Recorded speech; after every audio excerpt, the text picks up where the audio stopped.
Hello everyone, मैं फरहा आपका बहुत बहुत स्वागत करती हूँ आपके अपने चैनल मैजिक ऑफ स्टडी में। तो आज हम आपके लिए जो टॉपिक लेकर आए हैं वो है आपका इतिहास का, आधुनिक भारत का इतिहास।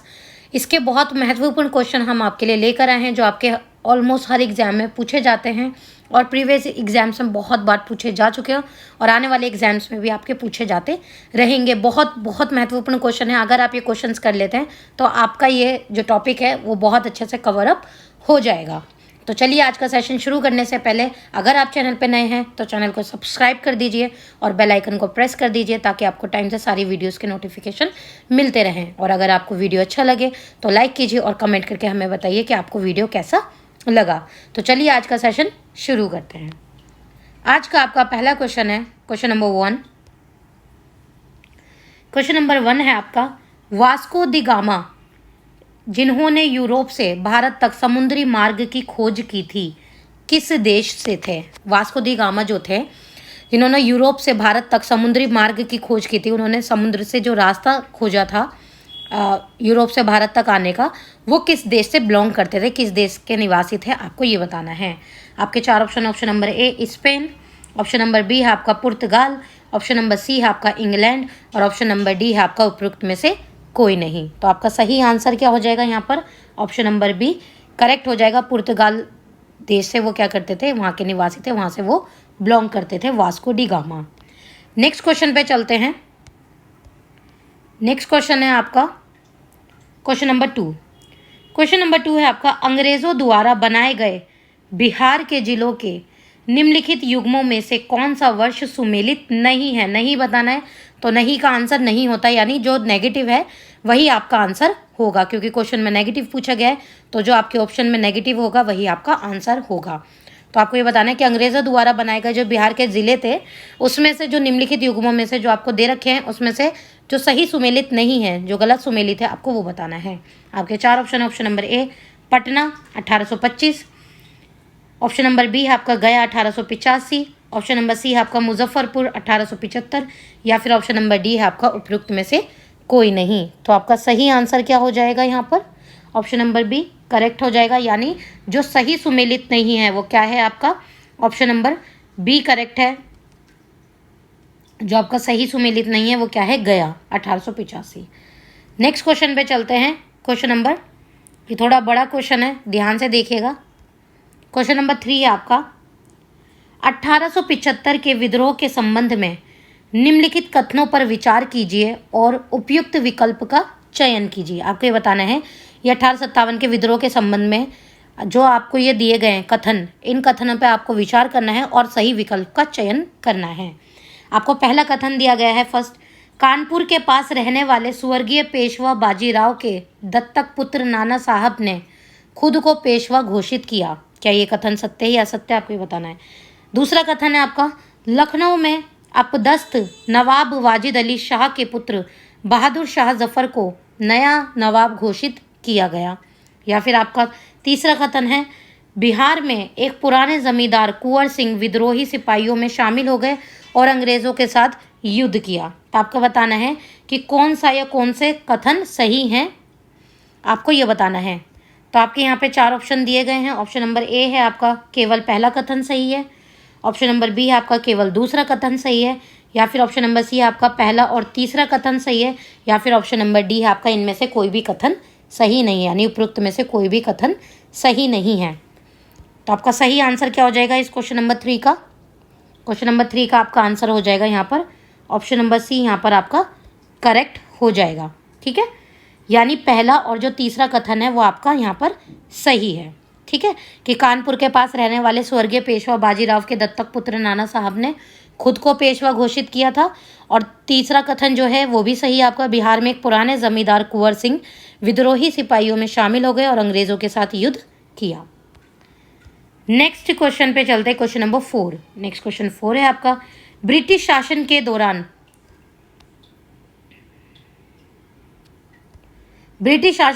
निम्नलिखित में से किस भू राजस्व प्रणाली को सुयास्त कानून के रूप में जाना जाता था? कि ब्रिटिश शासन के दौरान कि निम्नलिखित जो आप में ये 4 ऑप्शन दिए गए इनमें से किस भू राजस्व प्रणाली को सूर्यास्त कानून के रूप में भी जाना जाता था? आपके 4 ऑप्शन। ऑप्शन नंबर ए स्थायी बंदोबस्त, ऑप्शन नंबर बी है आपका तालुकदारी प्रणाली, ऑप्शन नंबर सी है आपका रैयतवाड़ी प्रणाली, या फिर ऑप्शन नंबर डी है आपका उपरोक्त में से कोई नहीं। तो आपका सही आंसर क्या हो जाएगा यहाँ पर? ऑप्शन नंबर ए करेक्ट हो जाएगा। स्थायी बंदोबस्त के रूप में भी क्या जाता है, सूर्यास्त कानून को जाना जाता था। नेक्स्ट क्वेश्चन पे चलते हैं, आपका क्वेश्चन नंबर 5। क्वेश्चन नंबर 5 है आपका, प्लासी के युद्ध के बाद डैश को बंगाल का नवाब बनाया गया था। जो प्लासी का युद्ध हुआ था, उस युद्ध के बाद किसको बंगाल का नवाब बनाया गया था? आपके 4 ऑप्शन है। Option number A Sirajuddaula, option number B है आपका Mir Jafar, option number C है आपका अलीवर्दी खान, या फिर ऑप्शन नंबर डी है आपका मीर कासिम। तो आपका सही आंसर क्या हो जाएगा यहाँ पर? ऑप्शन नंबर बी करेक्ट हो जाएगा। तो आपका सही आंसर क्या हो जाएगा यहाँ पर? ऑप्शन नंबर बी करेक्ट हो जाएगा। प्लासी के युद्ध के बाद किसे मीर जाफर को बंगाल का नवाब बना दिया गया था। नेक्स्ट क्वेश्चन पे चलते हैं, क्वेश्चन नंबर 6। क्वेश्चन नंबर 6 है आपका, दयानंद सरस्वती निम्नलिखित में से किस मिशन के संस्थापक थे? आपको ये बताना है, जो दयानंद सरस्वती थे वो किस मिशन के संस्थापक थे? आपके 4 ऑप्शन है। ऑप्शन नंबर ए ब्रह्म समाज, ऑप्शन नंबर बी है आपका चिन्मय मिशन, ऑप्शन नंबर सी है आपका आर्य समाज, या फिर ऑप्शन नंबर डी है आपका प्रार्थना समाज। तो आपका सही आंसर क्या हो जाएगा यहाँ पर? ऑप्शन नंबर सी करेक्ट हो जाएगा। दयानंद सरस्वती किस मिशन के संस्थापक थे? आर्य समाज मिशन के संस्थापक थे। नेक्स्ट क्वेश्चन पे चलते हैं, क्वेश्चन नंबर 7 है आपका, किस आंगल मैसूर युद्ध और कौन से वर्ष में टीपू सुल्तान की हत्या हुई थी? आपको ये बताना है किस आंगल मैसूर युद्ध या फिर कौन से वर्ष में टीपू सुल्तान की हत्या हुई थी। आपके 4 ऑप्शन। ऑप्शन नंबर ए तीसरा आंगल मैसूर युद्ध और टीपू सुल्तान की हत्या 1792, ऑप्शन नंबर बी तीसरा 1798, ऑप्शन नंबर सी चौथा युद्ध 1799, या फिर ऑप्शन नंबर डी है चौथा युद्ध 1805। तो आपका सही आंसर हो जाएगा आंगल मैसूर युद्ध। जो चौथा आंगल मैसूर युद्ध था उसमें टीपू सुल्तान की हत्या हुई थी कब? 1799 में। नेक्स्ट क्वेश्चन पे चलते हैं, क्वेश्चन नंबर 8। सैन्य विद्रोह के समय भारत का गवर्नर जनरल कौन था? सैन्य विद्रोह के समय जो भारत का गवर्नर जनरल था वो कौन था? आपको ये बताना है। आपके 4 ऑप्शन है। Option number A Lord Hardinge, option number B है आपका Lord Canning, option number C है आपका लॉर्ड लीटन, या फिर ऑप्शन नंबर डी है आपका लॉर्ड डलहौजी। तो आपका सही आंसर क्या हो जाएगा यहाँ पर? ऑप्शन नंबर बी करेक्ट हो जाएगा। सैन्य विद्रोह के समय भारत का गवर्नर जनरल कौन था? लॉर्ड कैनिंग था। नेक्स्ट क्वेश्चन पे चलते हैं, क्वेश्चन नंबर 9। प्रार्थना समाज के संस्थापक कौन थे? आपको ये बताना है जो प्रार्थना समाज था उसके संस्थापक कौन थे। आपके 4 ऑप्शन है। Option number A doctor Atmaram Pandurang, option number B है आपका Dayanand Saraswati, option number C है आपका केशव चंद्र सेन, और ऑप्शन नंबर डी है आपका स्वामी विवेकानंद। तो आपका सही आंसर क्या हो जाएगा यहाँ पर?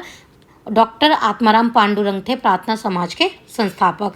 नेक्स्ट क्वेश्चन पे चलते हैं, क्वेश्चन नंबर 10। निम्नलिखित में से किसने व्यापक गत का सिद्धांत यानी हड़प नीति शुरुआत की थी? आपको ये बताना है किसने हड़प नीति यानी व्यापक गत सिद्धांत की शुरुआत की थी, यानी हड़प नीति की शुरुआत की थी। आपके 4 option. Option number A Lord Canning, option number B है आपका Lord Ripon, option number C है आपका लॉर्ड डलहौजी, या फिर ऑप्शन नंबर डी है आपका वॉरेन हेस्टिंग्स। तो आपका सही आंसर क्या हो जाएगा यहाँ पर? ऑप्शन नंबर सी करेक्ट हो जाएगा। लॉर्ड डलहौजी ने क्या की थी? हड़प नीति की शुरुआत की थी। नेक्स्ट क्वेश्चन पे चलते हैं, क्वेश्चन नंबर 11। किस वर्ष हिंदू विधवा पुनर्विवाह अधिनियम पारित किया गया था? आपको ये बताना है कि कौन से वर्ष हिंदू विधवा पुनर्विवाह अधिनियम पारित किया गया था। आपके 4 option. Option number A 1856, option number B है आपका 1858, ऑप्शन नंबर सी है आपका 1859, या फिर ऑप्शन नंबर डी है आपका 1862। तो आपका सही आंसर क्या हो जाएगा यहाँ पर? ऑप्शन नंबर ए करेक्ट हो जाएगा। किस वर्ष हिंदू विधवा पुनर्विवाह अधिनियम पारित किया गया था? 1856 में पारित किया गया था। नेक्स्ट क्वेश्चन पे चलते हैं, क्वेश्चन नंबर 12। क्वेश्चन नंबर 12 है आपका, आत्मीय सभा के संस्थापक कौन थे? जो आत्मीय सभा थी उसके संस्थापक कौन थे? आपके 4 option. Option number A Raja Ram Mohan Roy, option number B है आपका Keshav Chandra Sen, option number C है आपका Debendra Nath Tagore, option number D है आपका राजा राधाकांत देव। तो आपका सही आंसर क्या हो जाएगा यहाँ पर? ऑप्शन नंबर ए करेक्ट हो जाएगा। आत्मीय सभा के संस्थापक कौन थे? राजा राम मोहन रॉय थे। नेक्स्ट क्वेश्चन पे चलते हैं, क्वेश्चन नंबर 13। क्वेश्चन नंबर 13 है आपका, 1857 में अंग्रेजों के खिलाफ विद्रोह में इलाहाबाद अब प्रयागराज का एक नेता कौन था? आपको ये बताना है जो 1857 का अंग्रेजों के खिलाफ जो विद्रोह हुआ था उसमें इलाहाबाद प्रयागराज का एक नेता था, वो कौन था? आपके 4 option. Option number A Maulvi Liaquat Ali, option number B है आपका Tatya Tope, option number C है आपका खान बहादुर खान, या फिर ऑप्शन नंबर डी है आपका रानी लक्ष्मीबाई। तो आपका सही आंसर क्या हो जाएगा यहाँ पर? ऑप्शन नंबर ए करेक्ट हो जाएगा। 1857 में अंग्रेजों के खिलाफ विद्रोह में इलाहाबाद प्रयागराज का जो नेता था वो कौन था? मौलवी लियाकत अली था। नेक्स्ट क्वेश्चन पे चलते हैं, क्वेश्चन नंबर 14। क्वेश्चन नंबर 14 है आपका महिला भारतीय एसोसिएशन यानी विमेन इंडियन एसोसिएशन की स्थापना का वर्ष क्या है? इंग्लिश में कहते हैं विमेन इंडियन एसोसिएशन जो स्थापना हुई थी उसका यानी महिला भारतीय एसोसिएशन की स्थापना का वर्ष क्या है? आपके चार ऑप्शन है। Option number A 1947, option number B है आपका 1937, ऑप्शन नंबर सी है आपका 1927, या फिर ऑप्शन नंबर डी है आपका 1917। तो आपका सही आंसर क्या हो जाएगा यहाँ पर? ऑप्शन नंबर डी करेक्ट हो जाएगा। महिला भारतीय एसोसिएशन की स्थापना का वर्ष क्या है? 1917। नेक्स्ट क्वेश्चन पे चलते हैं, क्वेश्चन नंबर 15। क्वेश्चन नंबर 15 है आपका 1858 के अधिनियम के अनुसार भारत किसके अधीन शासित होना था? आपके बताना है जो 1858 का अधिनियम के अनुसार भारत किसके अधीन शासित होना था? आपके चार ऑप्शन है। ऑप्शन नंबर ए कंपनी द्वारा होना था, या फिर ऑप्शन नंबर बी है आपका क्राउन के नाम पर, ऑप्शन नंबर सी है आपका निदेशक मंडल द्वारा, या फिर ऑप्शन नंबर डी है आपका जनरल भारत के गवर्नर जनरल के नाम पर। तो आपका सही आंसर क्या हो जाएगा? ऑप्शन नंबर बी करेक्ट हो जाएगा। 1858 के अधिनियम के अनुसार भारत क्राउन के नाम पर अधीन शासित होने वाला था या होना था। नेक्स्ट क्वेश्चन पे चलते हैं, क्वेश्चन नंबर 16। गदर पार्टी की स्थापना नवंबर 1913 सैन फ्रांसिस्को अमेरिका में किसके द्वारा की गई थी? याद रखना गदर पार्टी की स्थापना कब हुई थी? नवंबर 1913 में हुई थी। कहाँ पर हुई थी? सैन फ्रांसिस्को में हुई थी, यानी अमेरिका के सैन फ्रांसिस्को में हुई थी। आपको ये बताना किसके द्वारा होनी थी, ठीक है। यहाँ पे आपकी तीन चीज़ें कवर अप हो गई। गदर पार्टी की स्थापना कब हुई, कहाँ हुई, अब ये बताना है किसके द्वारा हुई, ठीक है। आपके चार ऑप्शन है। Option number A madam Bhikaji Cama, option number B है आपका Lala Hardayal, option number C है आपका श्यामजी कृष्ण वर्मा, और ऑप्शन नंबर डी है आपका उपरोक्त ए और बी दोनों। तो आपका सही आंसर क्या हो जाएगा यहाँ पर? ऑप्शन नंबर बी करेक्ट हो जाएगा। लाला हरदयाल द्वारा क्या हुई थी? ये गदर पार्टी की स्थापना सैन फ्रांसिस्को अमेरिका में की गई थी। नेक्स्ट क्वेश्चन पे चलते हैं, क्वेश्चन नंबर 17। क्वेश्चन नंबर 17 है आपका पूना पैक्ट 1932 किसके बीच समझौता था? यानी जो पूना पैक्ट हुआ था वो कब हुआ था? 1932 में हुआ था। तो ये पूना पैक्ट का जो समझौता था वो किन के बीच हुआ था? आपके चार ऑप्शन है। ऑप्शन नंबर ए नेहरू और अंबेडकर के बीच, ऑप्शन नंबर बी है आपका गांधी और अंबेडकर, ऑप्शन नंबर सी है आपका मालवीय और अंबेडकर, या फिर ऑप्शन नंबर डी है आपका गांधी और नेहरू। तो आपका सही आंसर क्या हो जाएगा यहाँ पर? ऑप्शन नंबर बी करेक्ट हो जाएगा। पूना पैक्ट किसके बीच समझौता हुआ था? गांधी और अंबेडकर के बीच हुआ था। नेक्स्ट क्वेश्चन पे चलते हैं, क्वेश्चन नंबर 18। क्वेश्चन नंबर 18 है आपका निम्नलिखित में से किस राष्ट्रीय नेता ने 1945 के मुकदमे में भारतीय राष्ट्रीय सेना के सैनिकों का बचाव नहीं किया था? आपको ये बताना है किस राष्ट्रीय नेता ने, जो 1945 का मुकदमा था उसमें भारतीय राष्ट्रीय सेना के सैनिकों का बचाव यानी उनके हक में लड़े नहीं थे या उनका बचाव नहीं किया था, तो वो कौन थे? आपके चार option. Option number A sir Tej Bahadur Sapru, option number B है आपका भूला भाई देसाई, ऑप्शन नंबर सी है आपका राजगोपालचारी, और ऑप्शन नंबर डी है आपका जवाहरलाल नेहरू। तो आपका सही आंसर क्या हो जाएगा यहाँ पर? ऑप्शन नंबर सी करेक्ट हो जाएगा। कौन से राष्ट्रीय नेता थे जिन्होंने मुकदमे में भारतीय राष्ट्रीय सेना या सैनिकों का बचाव नहीं किया था? कौन थे वो? राजगोपालचारी। नेक्स्ट क्वेश्चन पे चलते हैं, क्वेश्चन नंबर 19। क्वेश्चन नंबर 19 है आपका निम्नलिखित में से किस संधि ने पेशवा बाजीराव द्वितीय की स्वतंत्र अस्तित्व को समाप्त कर दिया? आपको बताना है कि निम्नलिखित में से किस संधि ने पेशवा बाजीराव द्वितीय के स्वतंत्र अस्तित्व को समाप्त कर दिया था? आपके चार ऑप्शन। ऑप्शन नंबर ए पुरंदर की संधि, ऑप्शन नंबर बी है आपका वडगांव का सम्मेलन, ऑप्शन नंबर सी है आपका बसीन की संधि, या फिर ऑप्शन नंबर डी है आपका सालबाई की संधि। तो आपका सही आंसर क्या हो जाएगा यहाँ पर? ऑप्शन नंबर सी करेक्ट हो जाएगा। बसीन की संधि थी जिसके कारण पेशवा बाजीराव द्वितीय के स्वतंत्र अस्तित्व को समाप्त कर दिया गया था। नेक्स्ट क्वेश्चन पे चलते हैं, क्वेश्चन नंबर 20। क्वेश्चन नंबर 20 है आपका भारत में पहला अंग्रेजी समाचार पत्र किसने शुरू किया? आपको बताना है जो भारत में अंग्रेजी समाचार पत्र था जो सबसे पहला वो किसने शुरू किया था? आपके चार ऑप्शन। ऑप्शन नंबर ए बाल Gangadhar Tilak, option number B है आपका राजा Ram Mohan Roy, option number C है आपका जेही की, और ऑप्शन नंबर डी है आपका लॉर्ड विलियम बेंटिक। तो तो आपका सही आंसर क्या हो जाएगा यहाँ पर? ऑप्शन नंबर सी करेक्ट हो जाएगा। भारत में पहला अंग्रेजी समाचार पत्र किसने शुरू किया था? जे हिकी ने किया था। नेक्स्ट क्वेश्चन पे चलते हैं, क्वेश्चन नंबर 21। क्वेश्चन नंबर 21 है आपका, भारत में किसी राज्य के मुख्यमंत्री बनने वाली पहली महिला कौन थी? आपको ये बताना है जो भारत में किसी एक राज्य की जो मुख्यमंत्री बनी थी वो पहली महिला थी, वो कौन थी? आपके चार option. Option number A Nandini Satpathy, option number B है आपका doctor Jayalalithaa, option number C है आपका Sucheta Kripalani, option number D है आपका सुश्री मायावती। तो आपका सही आंसर क्या हो जाएगा यहाँ पर? ऑप्शन नंबर सी करेक्ट हो जाएगा। भारत में किस राज्य की मुख्यमंत्री बनने वाली पहली महिला कौन थी? सुचेता कृपलानी थी। नेक्स्ट क्वेश्चन पे चलते हैं, क्वेश्चन नंबर 22। क्वेश्चन नंबर 22 है आपका, वंदे मातरम के लेखक कौन हैं? जो वंदे मातरम है हमारा राष्ट्रीय गीत, उसके लेखक कौन हैं?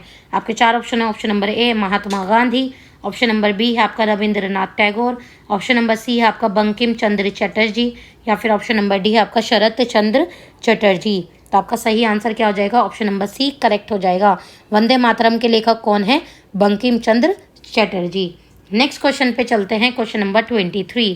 क्वेश्चन नंबर 23 आपका, आधुनिक भारत का जनक किसे माना जाता है? यानी जो मॉडर्न हिस्ट्री है या मॉडर्न इंडियन है उसका जनक, आधुनिक भारत का जनक किसे माना जाता है? आपके चार option. Option number A Raja Ram Mohan Roy, option number B है आपका Swami Dayanand Saraswati, option number C आपका Shri Aurobindo, option number D आपका भगत सिंह।